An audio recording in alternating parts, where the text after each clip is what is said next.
Hola, mi amigo querido. Esta semana estudiaremos la lección número 4 para el 25 de octubre del año 2024. El título de la lección es Testigos de Cristo como Mesías, y el propósito es mostrar el testimonio de algunos personajes del Nuevo Testamento con relación a la obra del Señor Jesucristo, a la misión redentora del Señor Jesucristo. El primer personaje es nada menos que Juan el Bautista, el precursor del Señor Jesús. Entonces veremos la primera parte bajo el subtítulo de El testimonio de Juan el Bautista. Para eso necesitamos leer un texto, y es Juan capítulo 1, versículos 19 al 23. Dice así: Este es el testimonio de Juan. Ya empieza presentando a Juan como un testigo de la misión redentora de Cristo. Este es el testimonio de Juan. Cuando los judíos enviaron de Jerusalén sacerdotes y levitas para que le preguntasen, ¿tú quién eres? Juan confesó y no negó, sino confesó, yo no soy el Cristo. Y le preguntaron, ¿qué pues? ¿Eres tú Elías? Dijo, no soy. ¿Eres tú el profeta? Y respondió, no. Le dijeron, pues ¿quién eres tú? Para que demos respuesta a los que nos enviaron. ¿Qué dices de ti mismo? Entonces la respuesta de Juan fue, yo soy la voz de uno que clama en el desierto. Enderezad el camino del Señor, como dijo el profeta Isaías. Es interesante, querido, para que tú puedas ser una persona feliz, realizada en la vida, para que tu corazón no ande lleno de amarguras, de tristezas, de resentimiento, necesitas, como Juan, saber quién eres tú. Porque cuando las personas vinieron a Juan a preguntarle, ¿quién eres tú? ¿Eres el Cristo? Él dijo, no, yo no soy. ¿Eres Elías? No. ¿Eres el profeta que vendría? No. Entonces, ¿quién eres tú? Y él no titubeó en decir, yo soy el que prepara el camino para el Cristo que vendrá, el que prepara el camino. Tal vez preparar el camino, en la opinión de los seres humanos, no sea la mejor obra que una persona pueda realizar, porque en aquellos tiempos, cuando el rey iba a una ciudad, pues los caminos no eran de asfalto, eran de tierra. Entonces, pues con el clima, con la intemperie o con el tiempo se formaban huecos, hendiduras, y entonces mandaban siervos para preparar el camino, para allanar el camino. ¿Para qué? Para que el rey viniese. Me impresiona que Juan en ningún momento se consideró líder, a pesar de que tenía gente que le seguía. En ningún momento se confundió, en ningún momento pensó que era el rey, era el Mesías, ni que fuese un profeta como Elías en el pasado. Él era consciente de su trabajo, de su misión. He venido para preparar el camino del verdadero Cristo. Tú sabes que hay muchas personas en este mundo que no son felices porque no llegan al cargo que aspiran, al puesto que aspiran. Y no hay nada de malo en aspirar a ser un gerente, ser un presidente o ser el principal en la empresa donde trabajas. No hay nada de malo en eso. Yo creo que esas aspiraciones de crecimiento, esas aspiraciones de llegar más alto cada vez son aspiraciones genuinas que el Señor Jesús coloca en tu corazón. El problema es, ¿cuál es el camino para llegar ahí? ¿Es la traición? ¿Es la maledicencia? ¿Es la política?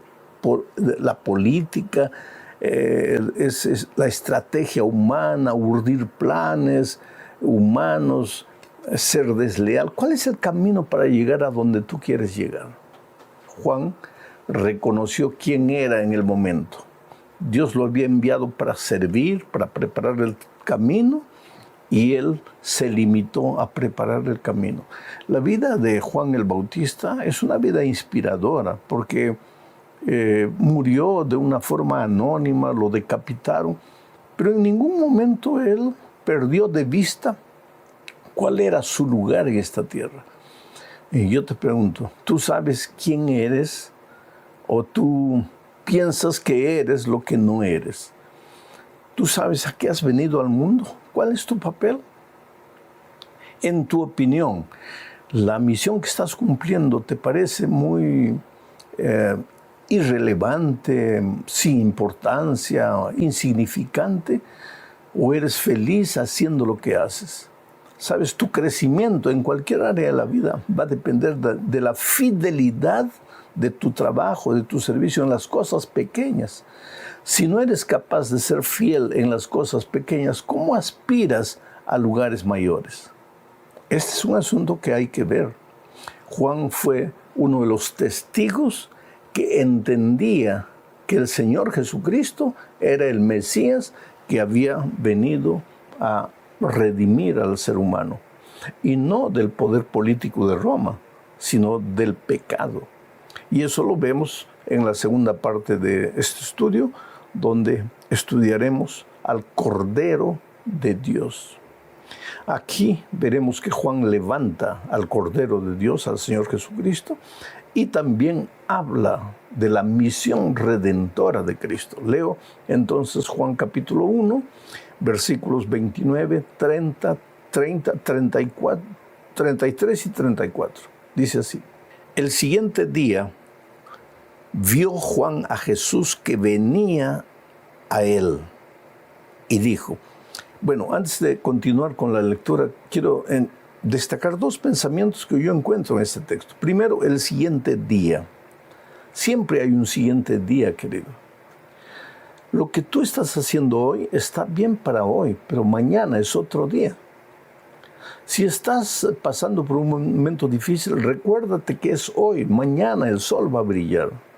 Porque mientras vivamos en esta tierra, siempre hay un siguiente día. Y el texto dice, el siguiente día vio Juan a Jesús que venía a él. Vio Juan a Jesús. Hay gente que no es capaz de ver a Jesús. Jesús se manifiesta a ti de muchas maneras y tú no eres capaz de verlo. Recuérdate que en el día final, el Señor Jesús reclama de mucha gente que dijo que lo seguía y que lo amaba. Y Jesús tiene un reclamo cuando dice, pero cuando yo tuve hambre no me diste de comer, cuando tuve frío no me diste un cobertor.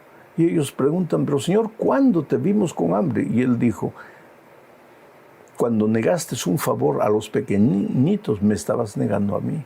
Es decir, gente que no fue capaz de ver a Jesús.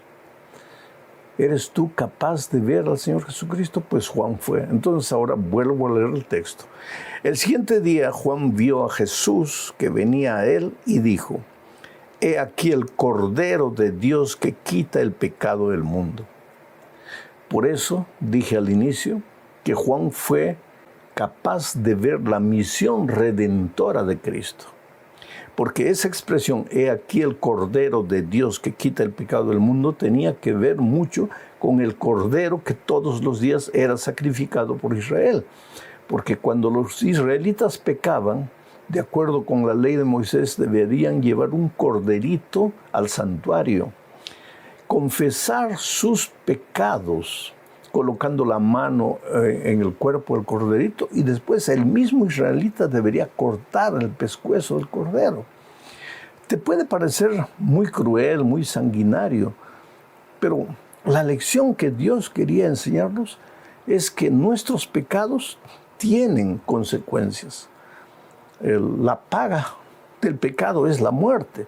Y si el israelita había pecado, tenía que morir. No quería morir él, había solución. Pero alguien tenía que morir, en ese caso el corderito. Pero él tenía que sacrificar el corderito.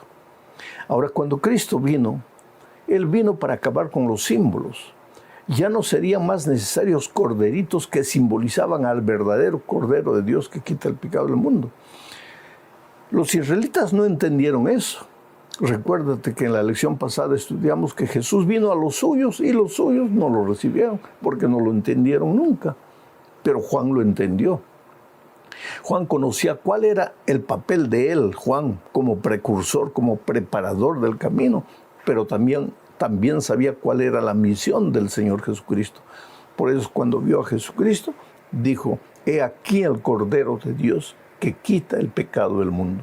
Sigo leyendo el texto. Dice, este es aquel de quien yo dije, después de mí viene un varón, el cual es antes de mí, porque era primero que yo. Teóricamente, Juan físicamente era mayor que Jesús. Pero Juan dice que Jesús es primero que él y es mayor que él. ¿Por qué? Porque Jesús es eterno. Quiere decir, Juan no solo entendió la misión redentora de Cristo, Juan también entendió la naturaleza divina del Señor Jesucristo. Por eso Juan es un gran testigo del Nuevo Testamento.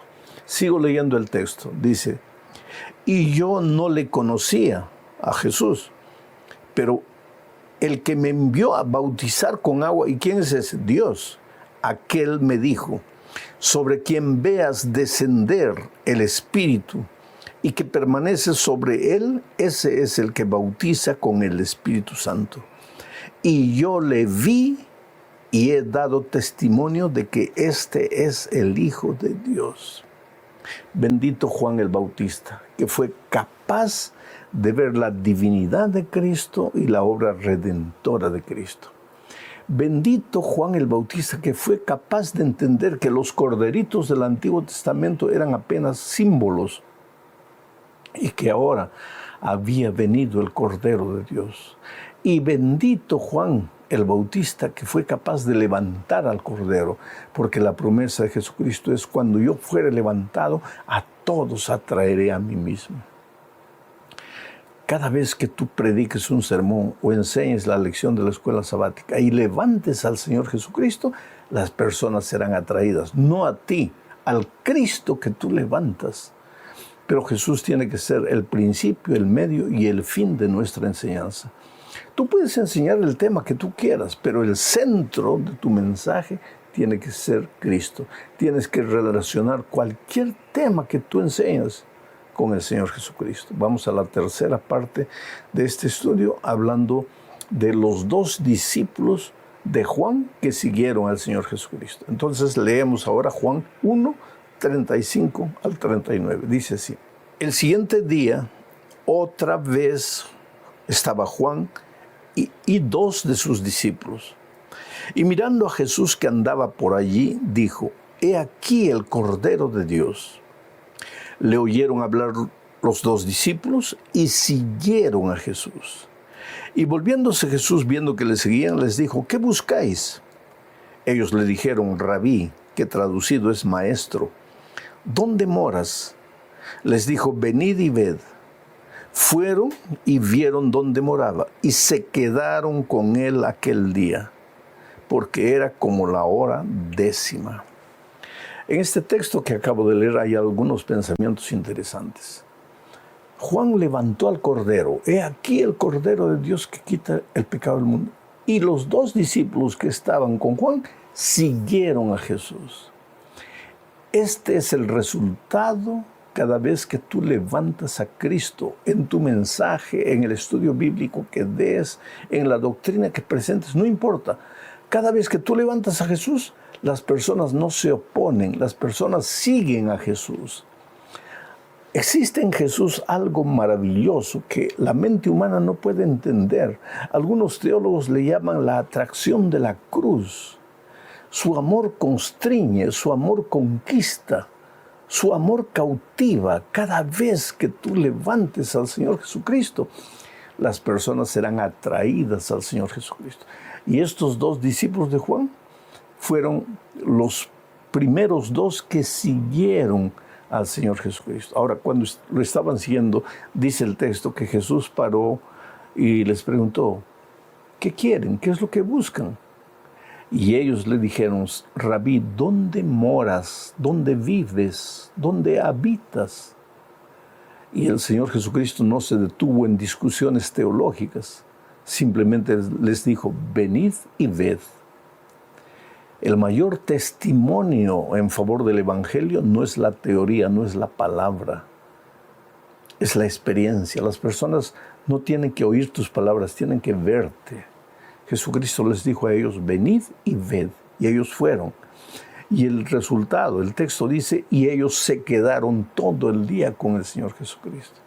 Ese es el resultado de seguir a Jesús y de vivir con Jesús una experiencia de fe. Vamos ahora a la cuarta parte de este estudio, hablando del testimonio de Felipe y de Natanael. Entonces leo Juan 1, 43 al 46. Dice así: el siguiente día quiso Jesús ir a Galilea y halló a Felipe y le dijo: sígueme. Y Felipe era de Betsaida, la ciudad de Andrés y Pedro. Felipe halló a Natanael y le dijo: hemos hallado a aquel de quien escribió Moisés en la ley, así como los profetas, a Jesús, el hijo de José de Nazaret. Natanael le dijo: ¿de Nazaret puede salir algo de bueno? Le dijo Felipe: ven y ve. En este texto encontramos dos pensamientos interesantes. El primero: al día siguiente el Señor Jesucristo encontró a Felipe. Le dijo: ven y sígueme. Y Felipe le siguió, porque Felipe ya estaba preparado. Felipe ya había oído hablar del Señor Jesucristo. Pero ¿quién le habló a Felipe acerca de Jesús? Hay una parte del texto que pasa a veces desapercibida. Dice: ahora Felipe era de la ciudad de Andrés y de Pedro. Andrés y Pedro fueron los dos primeros discípulos que siguieron al Señor Jesucristo. ¿Quién le habló a Felipe acerca de Jesucristo? O Andrés o Pedro. O sea, aquí está la prueba de que Juan levanta a Jesús, Andrés le sigue. Ahora, Andrés levanta a Jesús, Felipe le sigue. Y ahora vemos que el texto dice que Felipe, inmediatamente cuando aceptó al Señor Jesús como su Salvador, salió corriendo a buscar a su amigo Natanael y le habló del Señor Jesucristo. Natanael, con el corazón un poco duro, dudó, porque cuando Felipe le dijo que Jesús venía de Nazaret, Felipe tampoco entendía que Jesús no había venido de Nazaret. Jesús había venido del cielo, era el Dios encarnado. Pero había nacido vivía en la región de Nazaret, y Felipe le dijo: Jesús que viene de Nazaret. Y Natanael pregunta: pues de Nazaret puede venir algo bueno, porque Nazaret era una ciudad pequeña, pero una ciudad bastante corrupta, bastante violenta, gente incrédula. Entonces Felipe tampoco creyó. Se preguntó: ¿puede venir algo bueno de Nazaret? Y si tú sigues leyendo la historia, vas a ver que Natanael finalmente se entrega al Señor Jesucristo. Lo que destaca de este texto es que el testimonio de Juan lleva a sus discípulos a aceptar a Jesús. El testimonio de los discípulos lleva a otro, como Felipe, a aceptar a Jesús. El testimonio de Felipe lleva a Natanael a aceptar a Jesús. Esta es la manera como el Señor Jesucristo tendrá que ser conocido en el mundo entero. Tendrá que haber hoy día Juanes, Andrés, Pedros, Felipes y Natanaeles. Nosotros podemos ser uno de ellos. Jesús llegó a tu vida, entonces tienes que levantar al Cordero de Dios que quita el pecado del mundo, y las personas serán atraídas al Señor Jesucristo. Pues llegamos al fin de este estudio hablando del testimonio de Nicodemo. Ahora, Nicodemo era un maestro entre los judíos. Era un rabino también, era muy respetado por su conocimiento teológico. Mira la manera como Nicodemo se aproxima de Jesús. Leo Juan 3, 1 al 3. Había un hombre de los fariseos que se llamaba Nicodemo, un principal entre los judíos. Este vino a Jesús de noche y le dijo: Rabí, sabemos que has venido de Dios como maestro, porque nadie puede hacer estas señales que tú haces si no está Dios con él. Respondió Jesús y le dijo: de cierto te digo, que el que no naciere de nuevo no puede ver el reino de Dios. Nicodemo era un fariseo, un principal en la sinagoga, un maestro de teología. Y sin embargo, veía al Señor Jesús apenas como un gran maestro, como un gran filósofo. Es lo que mucha gente hace hoy, intelectuales, gente pensadora. Ve al Señor Jesucristo como un gran pensador y nada más. Pero Jesús es el Mesías, y no el Mesías que libertaría a Israel del poder de Roma, sino el Mesías que libertaría a la humanidad del poder del pecado. Nicodemo conocía la doctrina, estaba convencido. Era un doctor en teología, pero él no estaba convertido. Convicción tiene que ver con cambio de pensamiento, conversión tiene que ver con cambio de vida. Nicodemo no estaba convertido. Por eso el Señor Jesucristo le dice que él tiene que nacer de nuevo si quiere ver el reino de Dios. O Nicodemo no entendió, o si entendió, se hizo al que no entendió. Porque inmediatamente Nicodemo le dijo: pero Señor, ¿cómo un hombre viejo puede nacer de nuevo? ¿Puede entrar al vientre de la madre y nacer? Y Jesús lo miró. Y querido, cuando Jesús te mira, te ausculta el alma, te lee el corazón, los pensamientos.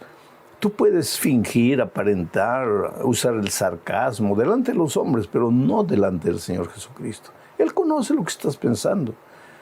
Y Jesús lo miró y dijo: Nicodemo, Nicodemo. Lo que es nacido de la carne es carne, pero lo que es nacido del Espíritu es del Espíritu. Tú sabes que yo no te estoy hablando de nacimiento físico, te estoy hablando del nacimiento espiritual.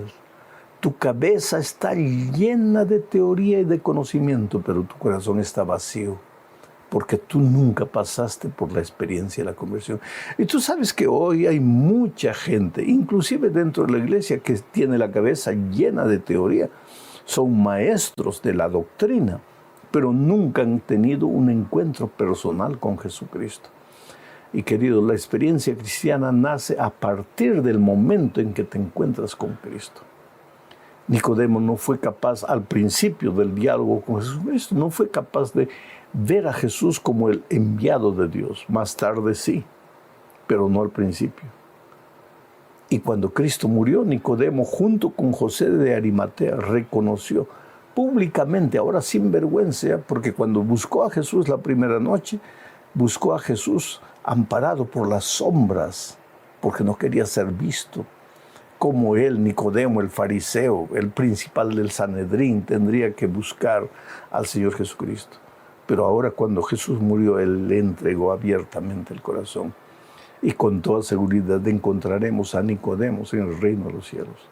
Mi pregunta para ti, querido, es: ¿tú ya aceptaste al Señor como tu Salvador personal?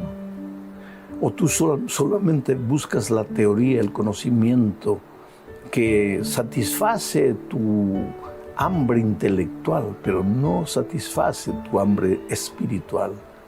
Jesucristo no vino para hacer una teoría en tu cabeza, vino para hacer una realidad de vida en tu corazón.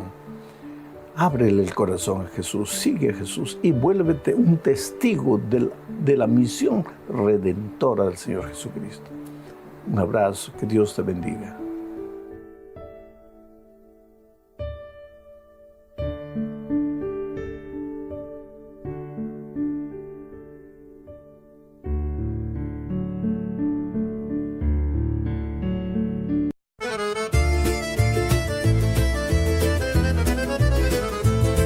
Svegliai con freddo in da faccia, mentre Gaddina faccia festa in da strada. Misi scarpe, uno sì e uno no, e si fuori con tutto cuore in moto. a porta scrusciavo, cielo era chiatto, i femmini già parlano un tovatto. Un vicino mi dissi, oh cammini presto, ci rispondi no cerco resto, resto in un giorno che non voli pensare, ma voli campari, ridiri, scappari, e fuori a casa tutto era come prima, ma in l'aria c'era una gioia più fina. Un paese si muove come una canzone, ogni voce, ogni passo, ogni parola, sogno figlio di sta terra sincera, e quando esci fuori mi sento intera. Fuori casa tutto canta, voci risate o profumo d'arancia, non c'è regola, non c'è strada, si sente libero quando vai in ta chiazza. Fuori casa scatta vita, giorno ridi e mente, si ne sfila con una festa fatta pinnenti, ma restano da memoria sempre presenti. O picciriddu